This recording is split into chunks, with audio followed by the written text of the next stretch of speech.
이 시간 우리에게 주시는 하나님 말씀은 이 시간 우리에게 주시는 하나님 말씀은 요한복음 8장 2절에서 11절까지의 말씀입니다.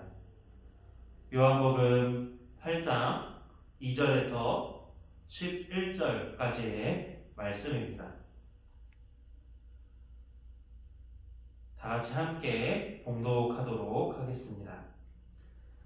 아침에 다시 성전으로 들어오시니 백성이 다 나오는지라 앉으사 그들을 가르치시더니 서기관들과 바리새인들이 음행 중에 잡힌 여자를 끌고 와서 가운데에 세우고 예수께 말하되 선생이여 이 여자가 가늠하다가 천장에서 잡혔나이다. 모세는 율법에 이러한 여자를 돌로 치라 명하였거니와 선생은 어떻게 말하겠나이까? 그들이 이렇게 말함은 고발할 조건을 얻고자 하여 예수를 시험함이로라. 예수께서 몸을 굽히사 손가락으로 땅에 쓰시니 그들이 묻기를 맞이 아니하는지라. 이에 일어나 이르시되 너희 중에 죄 없는 자가 먼저 돌로 치라 하시고 다시 몸을 굽혀 손가락으로 땅에 쓰시니 그들이 이 말씀을 듣고 양심의 가책을 느껴 어른으로 시작하여 젊은이까지 하나씩 나가고 오직 예수와 그 가운데 서는 여자만 남았더라. 예수께서 일어나사 여자 외에 아무도 없는 것을 보시고 이르시되 여자여 너를 고발하던 그들이 어디 있느냐? 너를 정죄하는 자가 없느냐? 대답하여 주여 없나이다. 예수께서 이르시되 나도 너를 정죄하지 아니하노니 가서 다시는 죄를 범하지 말라 하시니라. 아멘. 이 시간 죄는 무엇일까 하는 말씀 제목으로 함께 이야기를 나눠보도록 하겠습니다. 사랑하는 반석교회 성도 여러분, 이 온라인 예배에 모이신 여러분들을 주님의 이름으로 환영하고 축복합니다. 이제 어느덧 12월이 시작이 되었고 성탄절을 기다리는 우리의 모습을 우리는 생각해 볼 수 있을 것입니다.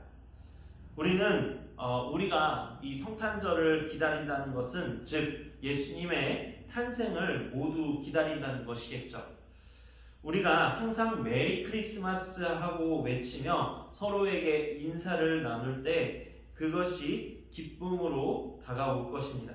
그렇다면 한번 우리가 생각해 봤으면 하는 것이 있습니다. 그것은 성탄절을 통해 예수님께서 이 땅에 오시는 것이 왜 기쁘고 좋은 소식이 되는 것일까요?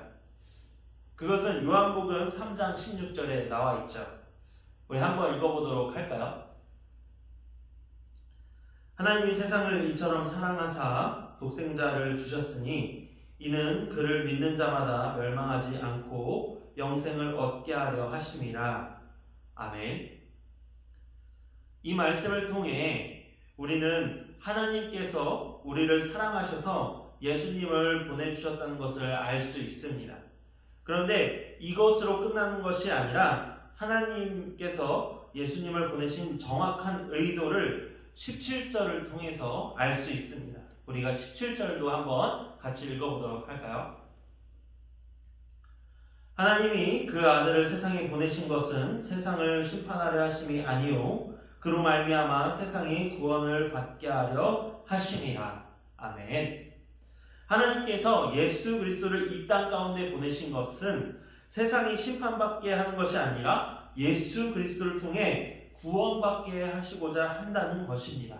즉 우리는 예수 그리스도를 믿고 의지해야만이 구원을 얻고 죽음 가운데서 건짐받아 살 수 있다는 것입니다.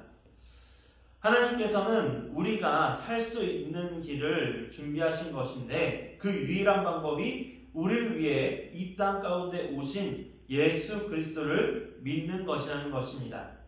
그렇다면 우리는 여기서 더 연장선을 이어서 생각해 볼 수 있을 것입니다. 그것은 바로 하나님께서는 우리를 무엇으로부터 구원하려고 하신 것일까라는 질문인 거죠. 바로 그것은 죄인 것이고 죄로 인한 죽음이라는 것입니다.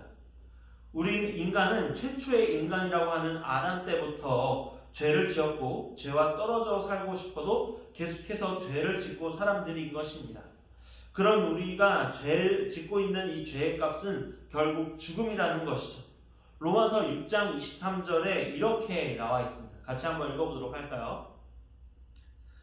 죄의 삭은 사망이요 하나님의 은사는 그리스도 예수 우리 주 안에 있는 영생이니라. 아멘. 죄로 인해 우리가 치러야 할 값은 결국 죽음밖에 없다는 것입니다. 죽음만이 죄에 대한 값이 된다는 것이죠. 그렇기에 우리는 이렇게 말하고 있는 것입니다. 죽을 수밖에 없던 우리를 주께서 살리셨다고 고백하는 것이죠. 그래서 하나님께서는 우리를 대신에 죽으신 예수님을 통해 죄의 값을 치르시고 우리를 죽음이 아닌 생명 가운데 살게 하신 것입니다. 그리고 그뿐만이 아니라 다시 부활하신 예수님을 통해 우리에게 소망이 되게 하신 것이고요. 그래서 6장 23절의 뒷부분에는 죄의 값이 사망이라 말하는 것과는 반대로 예수 그리스도를 통한 영원한 생명을 말하고 있는 것입니다. 결국 우리는 예수 그리스도만을 바라보고 살아야 한다는 것입니다. 예수님만이 우리의 유일한 구원자시오 생명의 길이 된다는 것입니다. 그런 예수님께서 오늘 본문에 등장하신 것입니다. 우리를 위해 이 땅에 오신 예수 그리스도께서 죄로 인해 정말로 돌에 맞아 죽게 될 뻔한 여인에게도 구원의 길을 보여주려고 하신 것이죠. 3절과 4절을 다시 한번 읽어보도록 하겠습니다.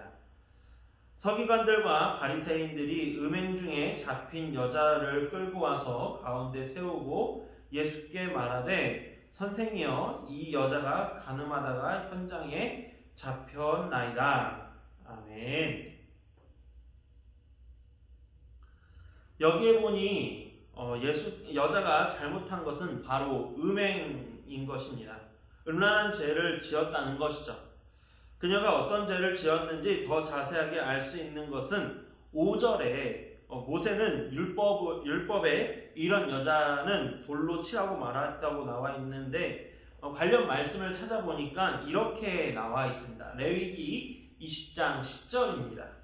누구든지 남의 아내와 간음하는 자 곧 그의 이웃의 아내와 간음하는 자는 그 간부와 음부를 반드시 죽일지니라 라는 것이죠. 즉 그녀는 결혼한 남자와 간음을 한 것이고 이 여자가 서기관들과 바리새인들에게 현장에서 걸려서 잡혀가지고 예수님 앞에 끌려오게 됐다는 것입니다. 마치 서기관들과 바리새인들은 예수님께서 심판하길 원했던 것처럼 말이죠. 그들은 사실 예수님을 시험해보자 했었습니다. 5절과 6절을 같이 한번 읽어보도록 할까요? 모세는 율법에 이러한 여자를 돌로 치라 명하였거니와 선생은 어떻게 말하겠나이까? 그들이 이렇게 말하면 고발할 조건을 얻고자 하여 예수를 시험함이로라. 예수께서 몸을 굽히사 손가락으로 땅에 쓰시니. 아멘. 서기관들과 바리새인들이 보기에 예수님께서 이 상황에 율법을 실행하지 않고 여자를 살려야 한다고 주장하면 이스라엘 백성들에게 율법을 가르치는 선생으로 비친 모습에 어긋나는 행동을 하게 될 것이라고 본 것입니다. 또한 율법을 실행하지 않고 여자를 죽여야 한다면 사랑을 실천하시고 우리를 위해 이 땅의 구원을 베풀려 왔다고 하신 예수님의 말씀에 어긋나는 상황을 보이게 되는 것이죠. 그들은 이 양자택일의 길에 예수님을 붙잡아 두려 했던 것입니다. 하지만 예수님께서는 그들과는 완전히 다른 초점으로 이 상황을 바라보고 계셨던 것이죠. 그것은 우리 모두가 죄를 지은 사람들이라는 것입니다. 7절에 누구든지 죄 없는 사람이 있다면 와서 이 여자에게 돌을 던져보라는 것이었습니다. 예수님께서는 정확히 무엇이 문제인지 그리고 무엇이 해결책인지 알고 계셨고 이를 짚으시며 이 상황을 해결하고자 하신 것이죠. 사람들이 이를 보고 한두 명씩 다 나가게 된 것이고 여자만 남게 된 상황에 놓이자 여자에게 다가가셔서 말씀을 하십니다. 여자여, 너를 고발하던 그들이 어디 있느냐? 너를 정죄한 자가 없느냐? 라고 물어보게 되신 것이죠. 이를 듣고 11절에 여자가 주변에 아무도 없음을 확인했고 자신이 구원받았음을 눈으로 직접 보고 체험할 수 있었던 것이죠. 그리고 예수님께서는 그녀에게 죄로 인한 죽음에서 자유케 하시며 다시금 죄를 범하지 말라고 이야기하시는 것이 오늘 본문의 이야기인 것입니다. 반석교회 성도 여러분, 오늘 본문 말씀을 통해서 확실히 기억하며 마음속에 새겨야 될 것이 있습니다. 죄는 우리를 죽음으로 이끄는 것이다 라는 것이죠. 죄라는 것은 우리를 비참하게 만들고 우리를 어쩔 수 없이 힘들게 만들기도 하는 것이며 죽음으로 이끌고 죽을 수밖에 만든다는 것입니다. 인간이라는 존재 자체인 나라는 사람이 도대체 무슨 죄를 지었기 때문에 왜 예수 그리스도께서 이 땅 가운데 오셔서 우리를 구원하시려고 죽으려고 오셨는가 라고 이렇게 이해가 안 될 수도 있을 수도 있습니다. 하지만 정말로 여러분들 한번 기억을 해보시기 바랍니다. 이것이 왜 우리에게 필요한 것인지 말이죠. 한 가지 예화를 들고자 합니다. 한 유명한 여자 변호사분께서 간증하는 이야기 가운데 자신이 크리스찬이고 예수님을 믿었던 사람이지만 법을 믿고 따르는 사람으로서 결코 인정이 안 되는 것이 자신이 죄를 지었고 그것을 대신에 예수님께서 이 땅 가운데 오셔서 죽으셨다는 것을 결코 인정할 수 없었다는 것이죠. 그런 그녀에게 기도 중에 말씀으로 찾아오신 하나님께서 그녀에게 생각하는 것으로도 지은 죄에 대해 말씀하셨다는 것이 있었습니다. 그녀의 머릿속에는 이런 생각들을 했었다는 것입니다.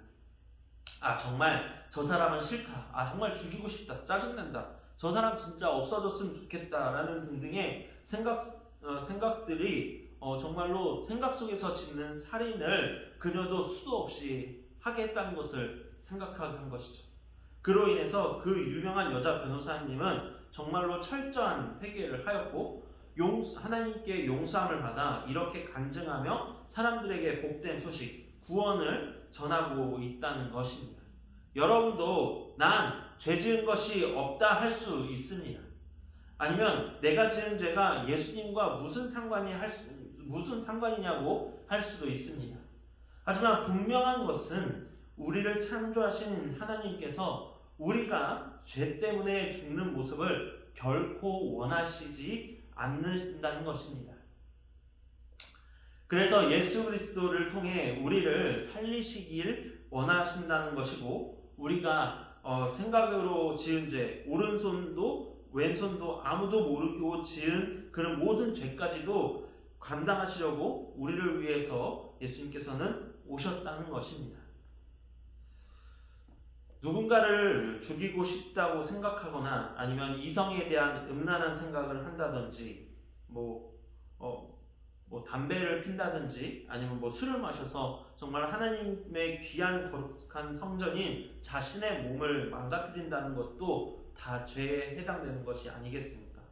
훔치는 것, 부모님께 효도하지 않는 것, 이 모든 것들이 다 죄에 해당되는 것이겠죠.